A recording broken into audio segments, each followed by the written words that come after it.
రంగంలో we are like them.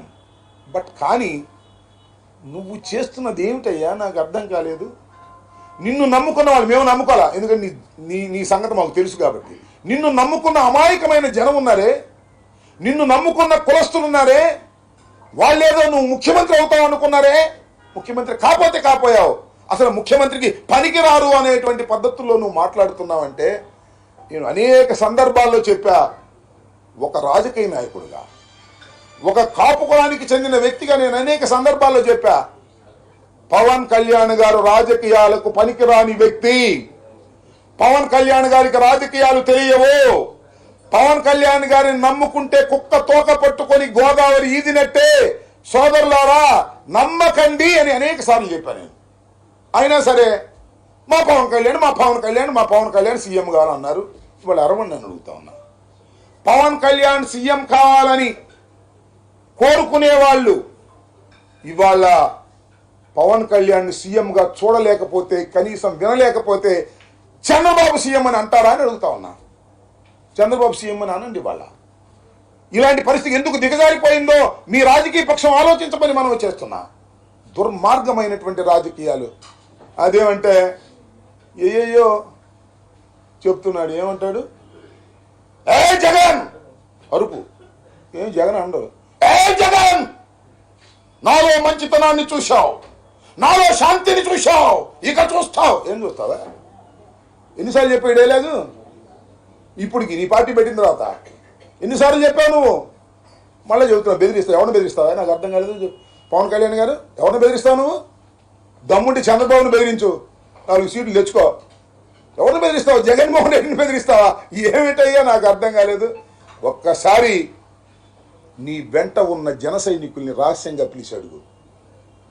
Chandrababu గొప్పోడో Jagan గొప్పోడు వాళ్ళ అంతరాత్మ నుంచి చెప్తారు. జగన్ వీరుడని చెప్తారు. ఏ కాకైనా జగన్ పోరాడగలిగిన శక్తి ఉందని చెప్తారు. ఎవరిని దేహి అనుకోకుండా ముందుకు వెళ్ళగలిగిన శక్తి సామర్థ్యాలు ఉన్నటువంటి రాజకీయ నాయకుడు జగన్ అని చెప్తారు. ఈ రాష్ట్రాన్ని 5 సంవత్సరాలు పరిపాలన చేయటమే కాదు, మళ్ళా రాబోయే కాలంలో పరిపాలన చేయటానికి ప్రజల మన్నన పొందుతున్న వ్యక్తి జగన్ అని చెప్తారు. గుర్తుపెట్టుకుని నీ వెంట ఉన్నటువంటి జన సైనికులు సైతం, తెలుగుదేశ కార్యకర్తలు సైతం అంతర్మదనంలో, అంతరాత్మలో జగన్ మొగోడు అనేటువంటి మాట ఉంది. నీకెక్కడుందయ్యా బాబు? నీ జనమే నిన్ను అంటున్నారు. చిచి మా పవన్ కళ్యాణ్ ఏంటండి నాకు అర్థం కాలేదు, చంద్రబాబు సంగెక్కుతాడు ఏంటండి అని అడుగుతా అర్థం కాలేదు. ఇంకో మాట ఉన్నాయండి నాకు అర్థం కాని అంశం. నాకు చాలా బాధ కూడా వేసింది.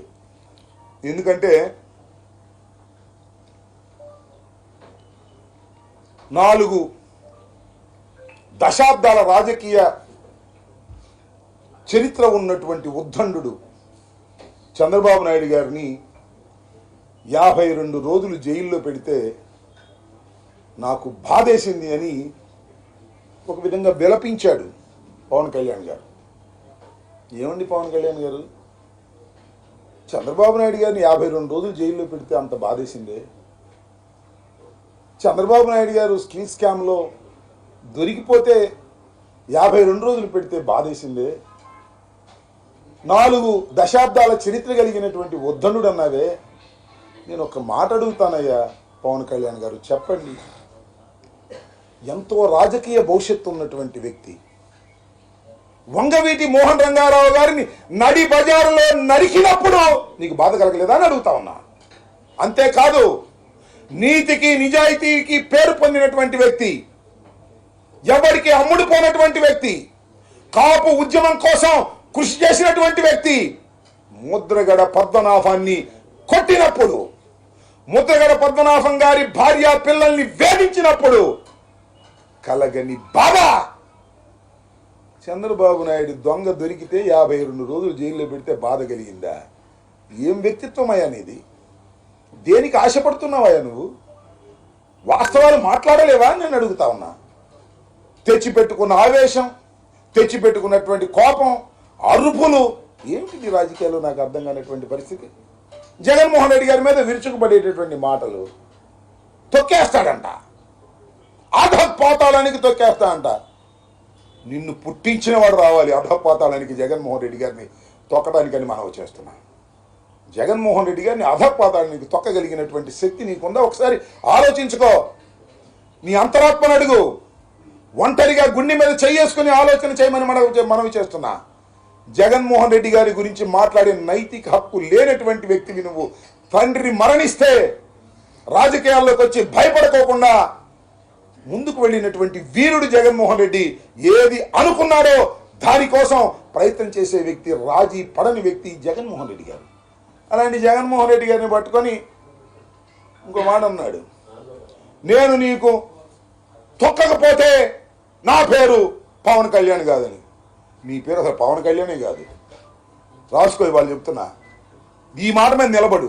ఇంకోటి నువ్వు అడిగింది చెప్పు, 4వ పెళ్లి గురించి చెప్తా. స్నేహం అంట,